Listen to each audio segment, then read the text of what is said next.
Good morning students. Logic में हम प्रसंभाविता सिद्धांत के बारे में जानेंगे कि प्रसंभाविता क्या है।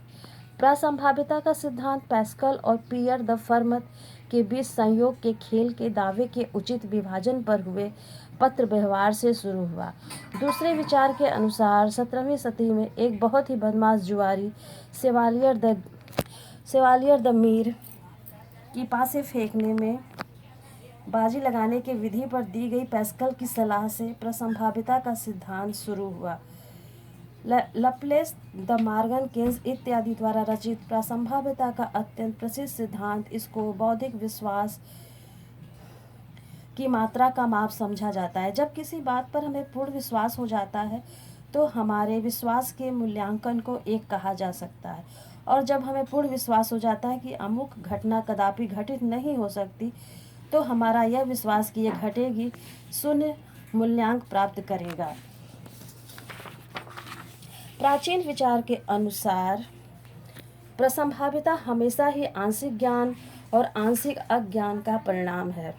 यदि किसी सिक्के को फेंकते समय फेंकने वाले की उंगलियों की उचित गति, उसकी प्रारंभिक स्थिति, माप और वजन मालूम हो तो कोई भी व्यक्ति पूर्ण विश्वास के साथ सिक्के के प्रक्षेप पथ और इसके गिरने के स्थान की भविष्यवाणी कर सकता है, किंतु ऐसी पूर्ण सूचना उपलब्ध नहीं होती।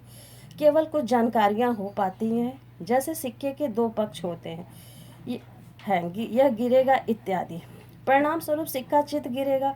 हमारे इस विश्वास का माप अनेक संभावनाओं के विचार से होता है। ये संभावनाएं दो, जिनमें चित की संभावना केवल एक है। अतः प्रसंभाविता 1/2 सिक्के के चित होने की घटना दी गई है। सिक्के के दो पक्ष होते हैं, चित्त और पट।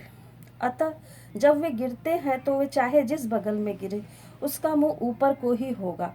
दो संभावनाओं में यह एक होगी कि वे चित्त होंगे, इसीलिए चित्त की संभावना 1/2 है।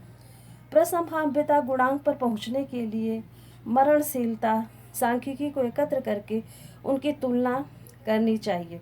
25वां जन्मदिवस मनाने वाले 1000 व्यक्तियों में शायद यह देखा गया है कि 963 व्यक्ति कम से कम 1 वर्ष और जीवित रहें। इस प्रकार इन खोजों के आधार पर 25 वर्ष के व्यक्ति के 26वें जन्मदिन तक जीने में 963 प्रसंभाव्यता आकी गई है। प्रसंभाविता के ऐसे परिमाप जीवन बीमा कंपनियों द्वारा पॉलिसियों के प्रीमियम की दर निश्चित करते समय किए जाते हैं।